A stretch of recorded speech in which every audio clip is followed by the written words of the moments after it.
സദ്ഗുരുവേ ശരണം. Hello every one. അപ്പൊ എന്തൊക്കെയുണ്ട് വിശേഷങ്ങൾ? കുറെ നാളായല്ലേ നമ്മളൊരു കഥ പറഞ്ഞിട്ട്. അപ്പോൾ കഴിഞ്ഞ ദിവസം ഒരു കമന്റ് വന്നു, ഏതോ ഒരു പഴയ വീഡിയോയില് കഥയുടെ അടിയിലാണ്. അപ്പൊ ഇതുപോലെയുള്ള സ്റ്റോറീസ് പറഞ്ഞ് വീഡിയോ എടുക്കണം എന്ന് ഉള്ള ഒരു കമന്റ് ഇപ്പോൾ മിനിഞ്ഞാന്ന്. അപ്പോഴാണ് ഞാൻ വിചാരിച്ചത് എന്നാൽ ശരി, നമുക്കൊരു കഥ പറയാം. കഥയാണ് ഏറ്റവും best way of learning English. കഥ വായിക്കുക അല്ലെങ്കിൽ കഥ കേൾക്കുക. കഥയിലൂടെ ശരിക്കും ലാംഗ്വേജ് പഠിക്കാൻ പറ്റും വളരെ ഈസി ആയിട്ട്. നമുക്ക് ഇന്ന് ഒരു കഥ പറഞ്ഞുകൊണ്ട് ഇംഗ്ലീഷ് പഠിക്കാം. ഓക്കെ, ഈ ബുക്ക് കണ്ടോ? ഇത് ഈസോപ്സ് ഫേബിൾസ് എന്ന് പറയും. ഈസോപ്പിന്റെ കഥകൾ. കുട്ടികൾക്കുള്ള കഥകളാണ്, പക്ഷെ നമ്മൾ വലിയവർക്കും ഇത് ഇംഗ്ലീഷ് പഠിക്കാൻ വളരെ നല്ലതായിരിക്കും. അപ്പോഴാണ് ഞാൻ വിചാരിച്ചത് എന്തായാലും ഒരു കഥ ഉടൻ തന്നെ പറയാം. അപ്പോൾ നിങ്ങളെല്ലാവരും റെഡിയാണോ? ഒരു കൊച്ചു കുട്ടിയാവാൻ എല്ലാവരും റെഡിയാവുക. Okay, so without much ado let's start our story reading. Aesop's ഫേബിൾസിലെ ആദ്യത്തെ കഥയാണ് ഞാനിവിടെ വായിക്കാൻ പോകുന്നത്. ആദ്യത്തെ കഥ ഏതാണ്? Deeds not words. പ്രവൃത്തിയിലല്ല കാര്യം. അയ്യോ, അപ്പോൾ കഥയുടെ പേരെന്താണെന്നറിയോ? Deeds not words. പ്രവൃത്തിയിലാണ് കാര്യം, വാക്കിലല്ല. ഇപ്പൊ വാചകം അടിക്കാൻ എല്ലാവർക്കും പറ്റും, പക്ഷെ പ്രവർത്തിച്ച് കാണിക്കാൻ ഒരല്പം ബുദ്ധിമുട്ടാണ്. So welcome to English gurus brand new episode. I am Ashalatha Sreejith. അപ്പൊ തുടങ്ങാം. There once was a grand assembly of animals in the jungle. ഒരിക്കൽ കാട്ടില് ആനിമൽസിന്റെ ഒരു അസംബ്ലി എന്ന് വെച്ചാൽ എന്താണ്? യോഗം, ഗംഭീര യോഗം നടക്കുകയായിരുന്നു. Many expert speakers were invited as guests of honor and elaborate preparations were made to welcome them. അപ്പോൾ ഒരുപാട് വളരെ വിദഗ്ധരായ പ്രാസംഗികരെയൊക്കെ അവിടെ ക്ഷണിച്ചിട്ടുണ്ട് കേട്ടോ. were invited, അവരെ ക്ഷണിച്ചിട്ടുണ്ട് ആസ് ഗസ്റ്റ് ഓഫ് ഓണർ. അതായത് ആദരണീയ, നമ്മൾ പറയില്ല, ആദരണീയ വ്യക്തിത്വങ്ങളെ നമ്മൾ ക്ഷണിക്കില്ലേ അതിഥികളായിട്ട്. അപ്പൊ അങ്ങനെയുള്ള അതിഥികളായിട്ട് കുറച്ച് എമിനന്റ് ആയിട്ടുള്ള അല്ലെങ്കിൽ വളരെ എക്സ്പേർട്ട് ആയിട്ടുള്ള പ്രാസംഗികർ, സ്പീക്കേഴ്സിനെ അവർ ക്ഷണിച്ചിട്ടുണ്ട്. And elaborate preparations were made to welcome them. വളരെ വിപുലമായ ഒരുക്കങ്ങളാണ് അവരെയൊക്കെ സ്വീകരിക്കാനായിട്ട് അവിടെ ഒരുക്കിയിട്ടുണ്ടായിരുന്നത്. ഇപ്പൊ ഗസ്റ്റ് ഓഫ് ഓണർ എന്ന് പറഞ്ഞാൽ അത് എന്താണ്? ആദരണീയ വ്യക്തികൾ. നമ്മൾ അതിഥികളായിട്ട് ക്ഷണിച്ചിട്ടുള്ള ആദരണീയ വ്യക്തികളെയാണ് നമ്മൾ ഗസ്റ്റ് ഓഫ് ഓണർ എന്ന് പറയുന്നത്. ഒരു എക്സാമ്പിൾ നോക്കിക്കോളൂ. The company CEO was the guest of honour at the conference. കോൺഫറൻസിൽ ഗസ്റ്റ് ഓഫ് ഓണർ ആയിട്ട് വന്നത് കമ്പനിയുടെ സിഇഒ ആയിരുന്നു. Every animal you could think of, the lion, the deer, the giraffe, the porcupine, the monkey attended the assembly.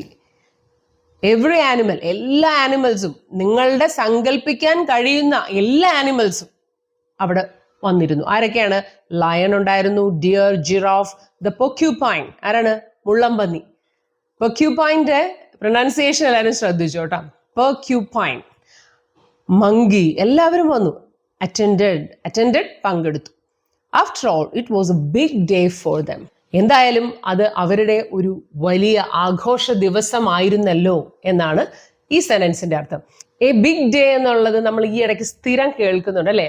കല്യാണമാണ്, അപ്പം നമ്മൾ പറയും it's A big day, അത് അവളുടെ ഒരു ഗംഭീര ദിവസമാണ് എന്നുള്ള അർത്ഥത്തിലാണ് ഇപ്പൊ ബിഗ് ഡേ എന്ന് ഉപയോഗിക്കുന്നത്. ഇങ്ങനെയുള്ള ഫ്രേസസ് ഉണ്ടല്ലോ, ഇതിന് ഇഡിയംസ് ആണ് പറയാം. ഇഡിയോമാറ്റിക് എക്സ്പ്രഷൻസ് എന്ന് പറയും. ഇപ്പൊ മലയാളത്തിൽ പറഞ്ഞാൽ ശൈലികൾ. അതിന് ആ വാക്കുമായിട്ട് വലിയ ബന്ധമൊന്നും കാണില്ല, പക്ഷെ അതിങ്ങനെ നമ്മൾ വേറൊരു അർത്ഥത്തിൽ ഉപയോഗിച്ച് അതൊരു ശൈലിയായിട്ട് മാറി. ഇപ്പൊ മലയാളത്തിൽ 2-3 ശൈലി ഞാൻ പറഞ്ഞുതരാം, അപ്പൊ നിങ്ങൾക്ക് മനസ്സിലാവും. കുളം തോണ്ടുക എന്ന് പറഞ്ഞാൽ എന്താ? നമ്മൾ ആരും പോയി കുളത്തിൽ തോണ്ടുകയാണെന്നാണോ അർത്ഥം? അല്ല. പക്ഷെ ഒരു കാര്യം നശിപ്പിക്കുന്നതിന് നമ്മൾ പറയും അതവൻ കുളം തോണ്ടും എന്ന് പറയും. അപ്പോൾ ഇത് മലയാളത്തിലെ ഒരു ശൈലിയാണ് അല്ലെ? പക്ഷെ ഈ ശൈലികൾ ഇപ്പം മലയാളം പഠിക്കാൻ വരുന്ന ഒരു വിദേശിയെ സംബന്ധിച്ച് ഭയങ്കര പാടല്ലേ. അവർക്ക് കുളം തോണ്ടുക എന്ന് പറഞ്ഞാൽ അവർ വിചാരിക്കും ശരിക്കും പോയൊരു കുളത്തിൽ തോണ്ടണമെന്ന്. അപ്പോൾ അത് മനസ്സിലാക്കണമെങ്കിൽ ശരിക്കും മലയാള ഭാഷയുടെ ഉള്ളിലേക്ക് ഇറങ്ങിച്ചെല്ലണം അല്ലെ? അതുപോലെ തന്നെയാണ് ഇംഗ്ലീഷിലും ഒരുപാട് ഇഡിയംസ് ഉണ്ട്. അപ്പോൾ ഈ ഇഡിയംസ് ഒക്കെ ഉപയോഗിക്കുന്നത് യഥാർത്ഥത്തിൽ നേറ്റീവ് സ്പീക്കേഴ്സാണ്. അത് മാതൃഭാഷ ഇംഗ്ലീഷ് ആയവരാണ് ഇത് സ്ഥിരം ഉപയോഗിക്കുന്നത്. അപ്പൊ നമ്മളെ പോലുള്ളവർ ഇംഗ്ലീഷൊക്കെ പഠിച്ച് പറഞ്ഞു വരുമ്പോൾ കുറച്ച് പാടായിരിക്കും ആദ്യം മനസ്സിലാക്കാൻ. പക്ഷേ കുറേയൊക്കെ ഇങ്ങനെ എപ്പോഴും കേൾക്കുന്ന കുറേ ഇഡിയംസ് ഉണ്ട്. അതെങ്കിലും നമ്മൾ പഠിച്ചു വെച്ചാൽ നമുക്കും നല്ല സ്റ്റൈലായിട്ട് ഇംഗ്ലീഷ് പറയാൻ പറ്റും. നിങ്ങൾക്കറിയാവുന്ന 2-3 മലയാളത്തിലെ ശൈലികൾ ഒന്ന് കമന്റ് ബോക്സിൽ ടൈപ്പ് ചെയ്തിടണം കേട്ടോ. 2-3 കൂടെ ഞാൻ പറയാം. ശവത്തിൽ കുത്തരുത് എന്നുവെച്ചാൽ ഒന്നാമത് അവർ വിഷമിച്ചിരിക്കുകയാണ്, അവരെ പോയി വീണ്ടും തോണ്ടുമ്പോൾ അല്ലെങ്കിൽ വീണ്ടും ഒന്നും കൂടെ അവരെ പല കാര്യങ്ങൾ പറഞ്ഞ് വിഷമിപ്പിക്കുമ്പോൾ അവർ പറയും ഈ ശവത്തിൽ തോണ്ടുന്നതെന്ന് അല്ലേ. പിന്നെ പഞ്ഞിക്കിടുക എന്ന് പറഞ്ഞാൽ എന്താ, പഞ്ഞിയിൽ ആരെങ്കിലും ചെന്ന് ഇടുക എന്നല്ലല്ലോ, നമ്മൾ ഒരാളെ നല്ല ഇടിച്ച് ശരിയാക്കി പഞ്ഞിയാക്കി എന്നർത്ഥം. അതാണ് പഞ്ഞിക്കിടുക. അപ്പൊ ഇങ്ങനെയുള്ള ശൈലികൾ ആണ് ഇഡിയംസ്. ഇപ്പൊ മനസ്സിലായല്ലോ. കാരണം ഈ ഇഡിയംസും പഴഞ്ചൊല്ലുകളും തമ്മിലുള്ള വ്യത്യാസം അത് ശരിക്കും പലർക്കും ഇഡിയമാണോ ഇത് പ്രോവേർബ് ആണോ, ഇപ്പൊ എക്സാം പോയിന്റ് ഓഫ് വ്യൂലാണ് ഞാൻ പറയുന്നത്, ഇഡിയമാണോ പ്രോവേർബ് ആണോ എന്നൊക്കെ ചോദിക്കും. അപ്പോൾ നിങ്ങൾക്ക് ഈ ഒരു രീതി ഓർത്ത് വെച്ചാൽ അത് മനസ്സിലാക്കാൻ പറ്റും ഇത് ഇഡിയമാണോ പഴഞ്ചൊല്ലാണോ എന്ന്. പഴഞ്ചൊല്ല് എന്ന് പറയുമ്പോൾ എപ്പോഴും അതിനകത്ത് ഒരു സാരോപദേശം ഉണ്ടാവും. അതൊരു ഫുൾ മീനിങ് ഉള്ള ഒരു സെന്റൻസ് ആയിരിക്കും, അതിലൊരു അഡ്വൈസ് ഉണ്ടാവും. അത് ഓർത്ത് വെച്ചാൽ മതി. The hare, known for his revolutionary ideas, was invited to address the gathering. Hair എന്ന് പറഞ്ഞാൽ മുയലിനെക്കാളും കുറച്ചും കൂടെ വലിയ ഒരു കാട്ടിലൊക്കെ ഉണ്ടാവുന്നത് ചിലപ്പോൾ കാട്ടുമുയൽ, അതിന് ആൺമുയലിന് ഹെയർ എന്ന് പറയും. അപ്പോൾ ഈ ഹെയർ അയാളുടെ വിപ്ലവകരമായ ആശയങ്ങൾക്ക് വളരെ പ്രശസ്തനാണ്. അതാണ് known for his revolutionary ideas was invited to address the gathering. ഈ ആൾക്കൂട്ടത്തെ അഡ്രസ് ചെയ്യാൻ. അഡ്രസ് എന്ന് പറഞ്ഞാൽ നമ്മുടെ വീടിന്റെ അഡ്രസ്സാണ് നമ്മൾ നൗൺ ആയിട്ട് പറയുന്നത്. പക്ഷെ ഇത് വേർബ് ആവുമ്പോൾ നമ്മൾ പല അർത്ഥത്തിൽ അഡ്രസ് ഉപയോഗിക്കും. ഇപ്പൊ ഏതെങ്കിലും പ്രശ്നങ്ങൾ നമുക്ക് പരിഹരിക്കണമെങ്കിൽ അത് അഡ്രസ് ചെയ്യാന്ന് പറയും. We need to address the issue of consumer complaints. Consumers ആര്, ഉപഭോക്താക്കളുടെ പരാതികൾ, ആ പ്രശ്നം നമ്മൾ എത്രയും വേഗം പരിഹരിക്കേണ്ടതുണ്ട്. The professor will address the students at the conference hall. Conference ഹാളിൽ വെച്ച് പ്രൊഫസർ സ്റ്റുഡൻസിനോട് സംസാരിക്കുമെന്ന്. അപ്പൊ ഇവിടെ അഡ്രസ് എന്ന് പറഞ്ഞാൽ സംസാരിക്കുക അല്ലെങ്കിൽ പ്രസംഗിക്കുക എന്നൊക്കെയാണ്. നേരത്തെ ചോദിച്ച ചോദ്യങ്ങൾക്ക് മറുപടി പറയാൻ ഞാൻ ആഗ്രഹിക്കുന്നു എന്നെങ്ങനെ പറയും? I would like to address the questions raised earlier. I would like to address എന്ന് വെച്ചാൽ അവിടെ എന്താണ്, ആ ക്വസ്റ്റ്യൻസിനുള്ള മറുപടി കൊടുക്കാൻ ഞാൻ ആഗ്രഹിക്കുന്നു. അപ്പൊ ഇതൊക്കെ അങ്ങ് പഠിച്ചു വെച്ചേരാം കേട്ടോ. ഇനി ഈ ക്വസ്റ്റ്യൻസിന്റെ ആൻസർ നിങ്ങൾ പറയണം. Who was invited to address the gathering? The answer ഞാൻ ഇവിടെ ടൈപ്പ് ചെയ്യും, അത് നിങ്ങൾ നോക്കി ഒന്ന് ഉറക്കെ പറഞ്ഞേ. The hare, known for his revolutionary ideas, was invited to address the gathering. ഇങ്ങനെ കൊച്ചു കൊച്ചു ക്വസ്റ്റ്യൻസിലൂടെയും കൊച്ചു കൊച്ചു ആൻസേഴ്സിലൂടെയുമാണ് നല്ലതായിട്ട് നമുക്ക് ഇംഗ്ലീഷ് പഠിക്കാൻ പറ്റുക. He waited patiently for his turn and when his name was called out walk to the podium in an assuming manner. He waited patiently, ക്ഷമയോടെ കാത്തിരുന്നു. എന്തിന്? ഫോർ ഹിസ് ടേൺ ആൻഡ്, അവന്റെ ഊഴത്തിനായി ക്ഷമയോടെ കാത്തിരുന്നു. അപ്പോൾ ഫോർ ഹിസ് ടേൺ എന്ന് പറഞ്ഞാൽ എന്താ? ഊഴത്തിനായി. ഇതും ഒരു ഇഡിയമാണ്. അപ്പൊ ഫോർ ഹിസ് ടേൺ എന്ന് പറയുന്നതും ഒരു ഇഡിയമാണ്. അപ്പൊ നമ്മുടെ അവസരത്തിനായിട്ട് നമ്മൾ കാത്തിരിക്കുക, നമ്മുടെ ഊഴത്തിനായി കാത്തിരിക്കുക എന്നാണ് അർത്ഥം. So he waited for his turn to speak at the meeting. ഇനി നമ്മളിപ്പോൾ ഒരു ക്യൂവിൽ നിൽക്കുകയാണ്, ടിക്കറ്റ് വാങ്ങിക്കണം. അപ്പോൾ നീ അവിടെ എന്ത് ചെയ്യുക, എന്താ അവിടെ നിൽക്കുന്നത്, പോയി വാങ്ങിച്ചൂടെ എന്ന് ചിലപ്പോൾ ആരെങ്കിലും ചോദിച്ചാൽ നമുക്ക് പറയാം, നമ്മൾ നമ്മുടെ ഊഴത്തിനായിട്ട് കാത്തു നിൽക്കുകയാണ്. I'm waiting for my turn to purchase the ticket. അല്ലാതെ നമുക്ക് ഇടിച്ചു കയറി വാങ്ങിക്കാൻ പറ്റില്ല എന്ന്. എൻ്റെ ടേൺ എത്തട്ടെ, അപ്പോഴല്ലേ എനിക്ക് വാങ്ങിക്കാൻ പറ്റൂ. അപ്പോൾ ആ അർത്ഥത്തിലാണ് ഇവിടെ for his turn. So he waited patiently for his turn and when his name was called out. And when his name was called out, അവൻ്റെ പേര് വിളിച്ചപ്പോൾ. അപ്പോൾ ഇവിടെ വെൻ എന്ന് പറയുന്ന ആ വേർഡ് അവിടെ വന്നിട്ട് കണക്റ്റഡ് ആയിട്ടാണ് വന്നിരിക്കുന്നത്. അതിൻ്റെ അർത്ഥം എന്താണ്? വിളിച്ചപ്പോൾ എന്നുള്ള ആ പോൾ എന്ന് വരാനാണ് ഇവിടെ വെൻ വന്നിരിക്കുന്നത്. So when his name was called out, walk to the podium in an assuming manner. Podium എന്ന് പറഞ്ഞാൽ എന്താ പറയുക? ഒരു റേസ് പ്ലാറ്റ്ഫോം. അപ്പൊ ഒരു question, what was the hare known for എന്ന് വെച്ചാൽ എന്താ? ഹെയർ എന്തിന്റെ പേരിലാണ് അറിയപ്പെട്ടിരുന്നത്? He was known for his revolutionary ideas. Friends, he began. സുഹൃത്തുക്കളെ എന്ന് വിളിച്ചുകൊണ്ട് അവൻ തുടങ്ങി. We live in a lawless jungle. നമ്മൾ താമസിക്കുന്ന ഈ ജംഗിളിൽ യാതൊരു നിയമവും ഇല്ല. ഒരു നിയമവാഴ്ചയില്ലാത്ത ഒരു കാട്ടിലാണ് നമ്മുടെ ജീവിതം. നല്ല കാര്യമായിപ്പോയി അല്ലേ? ക്ഷണിച്ച ആൾക്കാരെ തന്നെ കുറ്റം പറയുന്ന പരിപാടിയാണ് നമ്മുടെ ഹെയർ ചെയ്തുകൊണ്ടിരിക്കുന്നത് അല്ലേ. All that we can see around us is chaos and mayhem. നമുക്ക് ചുറ്റും എവിടെ നോക്കിയാലും ആകെ താറുമാറായി കിടക്കുകയാണ്. എവിടെ നോക്കിയാലും കലാപവും അക്രമവും. ഇതാണ് നമ്മുടെ കാട്ടിലെ ഇന്നത്തെ സ്ഥിതി. ഇപ്പൊ കെയോസ് എന്ന് പറഞ്ഞാൽ എല്ലാം ഡിസോർഡർ ആയിട്ട് കിടക്കുക, യാതൊരു സംവിധാനങ്ങളും ഇല്ല. മേഹം എന്ന് പറഞ്ഞാൽ എന്താ അറിയോ, നമ്മുടെ പബ്ലിക് പ്രോപ്പർട്ടി, ബസ്, ബിൽഡിംഗ് എല്ലാം തല്ലിപ്പൊളിച്ചുള്ള കലാപങ്ങളില്ലേ, വയലന്റ് ആയിട്ടുള്ള, അതിനാണ് മേഹം എന്ന് പറയുന്നത്. അപ്പോൾ നമുക്ക് ചുറ്റുമുള്ളതെല്ലാം എന്താണ്, what we can see around us is chaos and mayhem. The powerful among us torments and robs the weaker ones. നമ്മളിലുള്ള ശക്തന്മാരായിട്ടുള്ളവര് മറ്റുള്ളവരെ, വീക്കർ വൺസ്, അതായത് ശക്തി കുറഞ്ഞ അല്ലെങ്കിൽ സ്വാധീനം കുറഞ്ഞ ആൾക്കാരെ ടോർമെന്റ് ചെയ്യുന്നു. ടോർമെന്റ് ചെയ്യുക എന്താണ്, ഉപദ്രവിക്കുക. ആൻഡ് റോബ്സ് എന്ന് പറഞ്ഞാൽ എന്താ, റോബ്സ് ദ വീക്കർ വൺസ്, അവരെ കൊള്ളയടിക്കുന്നു. അശക്തരായിട്ടുള്ള പൊതുജനങ്ങളെ നമ്മൾ ശക്തരായിട്ടുള്ളവർ ഉപദ്രവിക്കുകയും കൊള്ളയടിക്കുകയും ചെയ്യുന്നു എന്ന്. who have no say in the matters of their own land. Robs the weaker ones who have no say in the matter of their own land. ഈ അശക്തരായിട്ടുള്ള ആളുകളുണ്ടല്ലോ, അവരെങ്ങനെയുള്ളവരാണ്, അവർക്ക് അവരുടെ രാജ്യത്തിൽ, അവരുടെ നാട്ടിൽ ഒരു കാര്യത്തിലും ഒരു അഭിപ്രായം പോലും അല്ലെങ്കിൽ ഒരു സ്വാധീനവും ഇല്ലാത്ത കുറെ പാവപ്പെട്ട ആൾക്കാരാണ് ഈ അശക്തരായവർ എന്നാണ് ഇവിടെ പറയുന്നത്. അവരെ മറ്റുള്ളവരെന്ത് ചെയ്യുന്നു, ചൂഷണം ചെയ്യുന്നു. അപ്പൊ ഇവിടെ വേറൊരു ഇഡിയം വന്നു കഴിഞ്ഞു, who have no say in the matters of their own land. അപ്പൊ no say എന്ന് പറഞ്ഞാൽ നമുക്കിപ്പോ ഒരു കാര്യത്തിൽ ഒരു അഭിപ്രായം പറയാനോ അല്ലെങ്കിൽ നമ്മളുടെ വാക്കിന് ആരും വില കൊടുക്കുകയില്ലെങ്കിൽ നമുക്ക് യൂസ് ചെയ്യാൻ പറ്റുന്ന ഒരു ഇഡിയമാണ് no say. ഈ ഒരു സെന്റൻസ് നോക്കൂ, ആ കാര്യത്തിൽ എനിക്ക് ഒരു അഭിപ്രായം പറയാൻ പറ്റില്ല, അതാണ് അവിടുത്തെ സാഹചര്യം.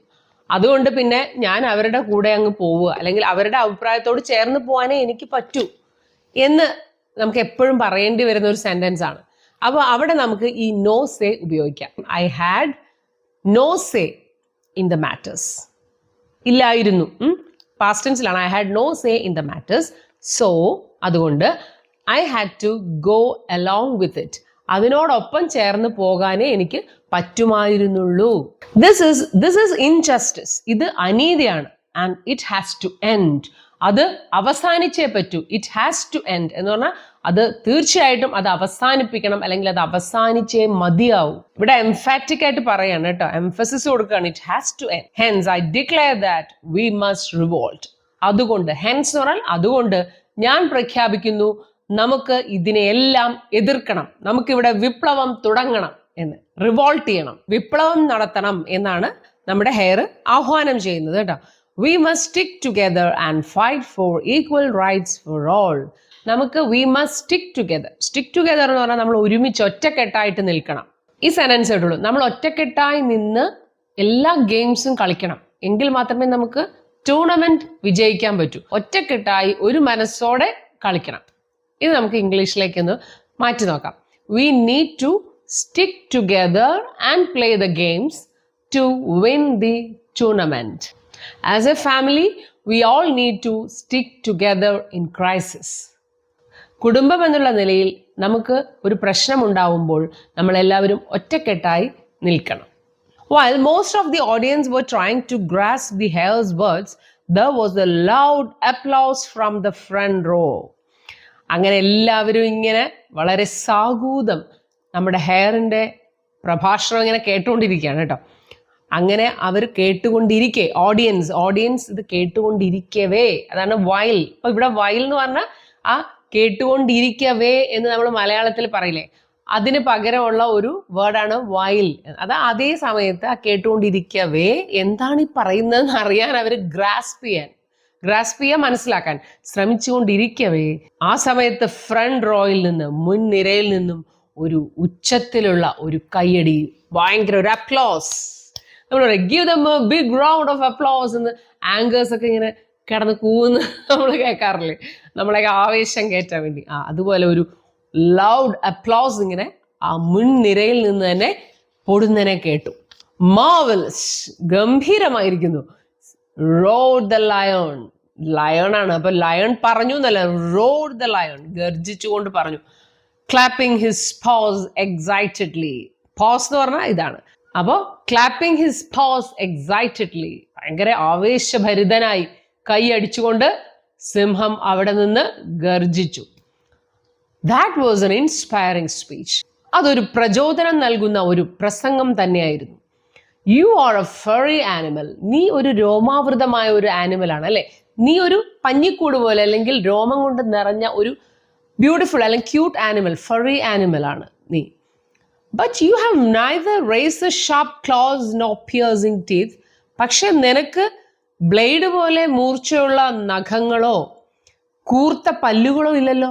പിയേഴ്സിംഗ് ടീത്ത് ഉണ്ടോ നിനക്ക്? ഇപ്പൊ സിംഹത്തിന്റെ ആ ബ്ലേഡ് പോലെയുള്ള നഖങ്ങളും കൂർത്ത പല്ലുകളും ഒക്കെ വെച്ചിങ്ങനെ നോക്കുമ്പോൾ ഒരു ഫെറി ആനിമൽ, ഒരു രോമക്കുപ്പായ ഇട്ട ഒരു കൊച്ചൊരു ആനിമലാണ് നീ. നിനക്കിതൊന്നും ഇല്ലല്ലോ, നിനക്ക് രോമമൊക്കെ ഉണ്ട് എന്നെ പോലെ, അതായിരിക്കാം മേ ബി. നീ ഒരു ഫെറി ആനിമൽ ആണ്, പക്ഷേ നിനക്ക് ബ്ലേഡ് പോലെ നല്ല മൂർച്ചയുള്ള നഖമോ കൂർത്ത പല്ലുകളോ ഒന്നും ഇല്ലല്ലോ. പ്രേ ടെൽ മീ. ഇപ്പൊ പ്രേ എന്ന് പറയുന്നത് എന്താണ്? റിക്വസ്റ്റ് ചെയ്യുമ്പോഴാണ് പറയുക. പ്ലീസ് എന്ന് പറയുന്നതിന് പകരം ഓൾഡ് ഇംഗ്ലീഷിലുള്ളതാണ് പ്രേ. പ്രേ ടെൽ മീ, പറയൂ. How will you fight N enemy 10 times stronger than you are? നിന്നേക്കാൾ 10 ഇരട്ടി ശക്തിയുള്ള ശത്രുവിനോട് നീ എങ്ങനെ പോരാടും? പറയൂ എന്നൊരു ചോദ്യം നമ്മുടെ ലയൺ എന്ന ആ ഒരു ചോദ്യത്തോടെ സിംഹം അങ്ങനെ ലാൻഡ് ചെയ്തു ഫ്രണ്ടിലേക്ക് കേട്ടോ. അതോടുകൂടി നമ്മുടെ ഹെയറിന്റെ അവസ്ഥ എന്തായിരിക്കും? ആകെ ചുരുങ്ങി കാറ്റ് പോയ ബലൂൺ പോലെ നമ്മുടെ ഹെയർ അവിടെ ബോധം കെട്ട് വീണ് കാണും ആ ഗർജനം കേട്ട്. പക്ഷെ ഏതായാലും ഈസോപ്പ് ഇവിടെ കഥ അവസാനിപ്പിച്ചു. കാരണം എന്താണെന്നറിയോ? ഇനി കഥ പറയേണ്ട കാര്യമില്ല, എല്ലാവർക്കും ഊഹിക്കാവുന്നതേ ഉള്ളൂ ഈ കഥ എന്തായിരിക്കും മുയലിന്റെ അവസ്ഥ. ഈസോപ്പ് എന്താണ്? ജീവിതത്തിലെ ലൈഫ് സ്കിൽസ് ആണ് നമ്മളിലേക്ക് പകരാൻ ശ്രമിക്കുന്നത്. ലൈഫ് സ്കിൽസും ഏത് ഗുണങ്ങളും നമുക്ക് കുട്ടികളിലോ നമ്മളിലോ ഒക്കെ വളർത്തണമെന്ന് ആഗ്രഹം ഉണ്ടെങ്കിൽ സ്റ്റോറീസ് ആണ് ഏറ്റവും ബെസ്റ്റ് എന്ന് പറയും. നമ്മൾ ഏത് ക്വാളിറ്റിയാണ് നമ്മുടെ കുട്ടികളിൽ അല്ലെങ്കിൽ നമ്മുടെ ഉള്ളിൽ വളർത്താൻ ആഗ്രഹിക്കുന്നത്, നമ്മൾ ആ തരത്തിലുള്ള ലിറ്ററേച്ചർ വായിക്കുക. അപ്പോൾ വായന എന്ന് പറയുന്നത് എപ്പോഴും നമ്മുടെ മനസ്സിന്റെ ഫുഡാണ്. അപ്പോൾ മനസ്സിൽ ഇങ്ങനെ പല പല നല്ല നല്ല കാര്യങ്ങൾ ഇങ്ങനെ നമ്മൾ ഫീഡ് ചെയ്തുകൊണ്ടിരുന്നാൽ നമ്മളിൽ നിന്ന് വരുന്ന വാക്കുകളിലും നമ്മളിൽ നിന്ന് വരുന്ന ചിന്തകളിലും എല്ലാം ആ ഒരു കാഴ്ചപ്പാട് പ്രതിഫലിക്കും. അതുകൊണ്ടാണ് കുട്ടിക്കാലം മുതലേ നല്ല നല്ല സ്റ്റോറീസ് കുട്ടികൾക്ക് പറഞ്ഞു കൊടുക്കണമെന്ന് പറയുന്നത്. നമ്മൾ മുതിർന്നവരും നല്ല നല്ല ലിറ്ററേച്ചർ വായിക്കണമെന്ന് പറയുന്നത്. അതൊരു ഫീഡിങ് ആണ്. നമ്മൾ കമ്പ്യൂട്ടറിലൊക്കെ ഡേറ്റ എൻട്രി ചെയ്യുന്ന പോലെ നമ്മുടെ ഉള്ളിലേക്ക് നമ്മൾ കൊടുക്കുന്ന ഒരു നല്ല ഡേറ്റയാണത്. അതിന് പകരം നമ്മൾ ആവശ്യമില്ലാത്ത വയലൻസും മറ്റു രീതിയിലുള്ള മോശമായ ഐഡിയാസ് ഒക്കെ നിറഞ്ഞ ബുക്സുകളും കാര്യങ്ങളൊക്കെ വായിച്ചാൽ നമ്മൾ പോലും അറിയാതെ നമ്മുടെ ഉള്ളിലെ തോട്ട് പ്രോസസ്സിലൂടെ നമ്മളിൽ ഉണ്ടാവുന്ന ഒരു ഐഡിയാസ് മോശമായിട്ടുള്ള കാര്യങ്ങളായിരിക്കും നമ്മുടെ ഉള്ളിൽ നാം തന്നെ അറിയാതെ, നമ്മൾ പോലും അറിയാതെ നമ്മൾക്ക് ഇങ്ങനെയൊക്കെ അങ്ങ് തോന്നാൻ തുടങ്ങും. അതുകൊണ്ട് ഈ ലിറ്ററേച്ചറിനും സാഹിത്യത്തിനും ഒരു ക്യാരക്ടർ മൗൾഡിങ്ങിന് വലിയൊരു റോളുണ്ട്. അപ്പൊ ഈ കഥയുടെ ഗുണപാഠം എന്താണ്? Know your strengths and flaws before setting out to do great deeds. നിങ്ങളുടെ ശക്തി എന്താണ്, നിങ്ങളുടെ ദൗർബല്യം എന്താണ് എന്ന് ആദ്യം മനസ്സിലാക്കണം. Before setting out to do great deeds, മഹത്തരമായ പ്രവൃത്തികൾ ചെയ്യാൻ ഇറങ്ങി പുറപ്പെടുന്നതിന് മുൻപ് നിങ്ങൾ നിങ്ങളുടെ ശക്തിയും ദൗർബല്യവും രണ്ടും മനസ്സിലാക്കണം. അപ്പൊ സിംഹവും പുലിയും കടുവയും ആനയും ഒക്കെ ഉള്ള ഒരു ജംഗിളിൽ ഒരു ഹെയറിന് എന്ത് ചെയ്യാൻ സാധിക്കും? അപ്പൊ അവിടെ ചിലപ്പോൾ ഹെയറിന് ഒന്നും ചെയ്യാൻ പറ്റില്ല. അപ്പൊ അത് മനസ്സിലാക്കി വേണം നമ്മൾ പ്രവർത്തിക്കാൻ. അതിപ്പോ ഹെയറിന്റെ ഒക്കെ ഒരു ഉദാഹരണം, ആനിമൽസിന്റെ ഈ ഒരു കഥയിലൂടെ നമ്മൾ മനുഷ്യർക്ക് ഈസോപ്പ് തരുന്ന ഒരു ഉപദേശം അതാണ്. ഇങ്ങനെയുള്ള കാര്യങ്ങളൊക്കെ വിവേക ബുദ്ധിയോടുകൂടി ശ്രദ്ധിച്ചിറങ്ങിയില്ലെങ്കിൽ നമുക്ക് തന്നെ കുഴപ്പമുണ്ടാവും. ആവശ്യമില്ലാത്ത കാര്യങ്ങളിൽ പോയി ഇടപെട്ട് ബഹളം ഉണ്ടാക്കിയാൽ നമുക്ക് അതിനുള്ള ഒരു കെൽപ്പോ അല്ലെങ്കിൽ അതിനുള്ള ഒരു പവറോ ഇല്ലെങ്കിൽ നമ്മൾ തന്നെ അപകടത്തിലാവാൻ ധാരാളം മതിയാവും. So with this we come to the end of our story time. അപ്പോൾ നിങ്ങൾക്ക് കഥ ഇഷ്ടപ്പെട്ടോ? ഇങ്ങനെയുള്ള കഥകൾ ഇനിയും വേണമെങ്കിൽ തീർച്ചയായും നിങ്ങൾ കമന്റിലൂടെ അത് പറയണം. മറ്റൊരു നല്ല വീഡിയോയുമായി നമുക്ക് ഉടൻ തന്നെ കാണാം. So see you in the next video. Until then, you take care. Sadguru Sharan.